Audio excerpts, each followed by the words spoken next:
అయితే అక్కడక్కడ చెదురుముదురు సంఘటనలు మినహా గ్రేటర్ ఎన్నికలు ప్రశాంతంగా ముగిశాయి.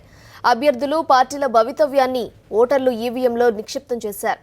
అయితే ఎన్నికల సంఘం ఎన్ని చర్యలు చేపట్టినా హైదరాబాదీ ఓటర్లు పెద్దగా స్పందించలేదు. ఓటింగ్ కంటే సొంత పనులకు ప్రాధాన్యత ఇచ్చారు. ఎన్నికల్లో కేవలం 37% మాత్రమే పోలింగ్ నమోదైంది. 2009 ఎన్నికలతో పోలిస్తే ఈసారి కొంత తగ్గింది. 2009లో 42.92% పోలింగ్ నమోదు కాగా మంగళవారం జరిగిన ఎన్నికల్లో 37.70% మాత్రమే నమోదైంది. పూర్తి సమాచారం అందకపోవడంతో ఇవాళ తుది ఓటింగ్ శాతాన్ని వెల్లడించనున్నట్లు జీహెచ్ఎంసీ వర్గాలు ప్రకటించాయి.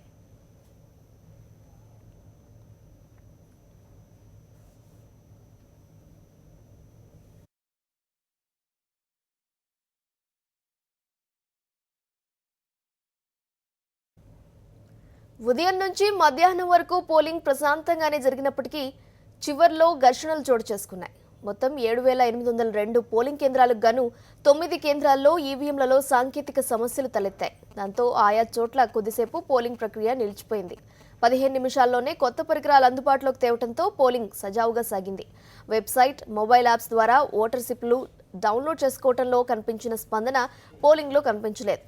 పోల్ స్లిప్ల డౌన్లోడ్లు, జీహెచ్ఎంసీ పంపిణీ చేసిన పోల్ స్లిప్లను పరిగణలోకి తీసుకుంటే ఈసారి 60% పైగా పోలింగ్ నమోదవుతుందని అధికారులు అంచనా వేశారు. కానీ ఆశించిన స్థాయిలో ఓటర్ల నుంచి స్పందన కనిపించలేదు.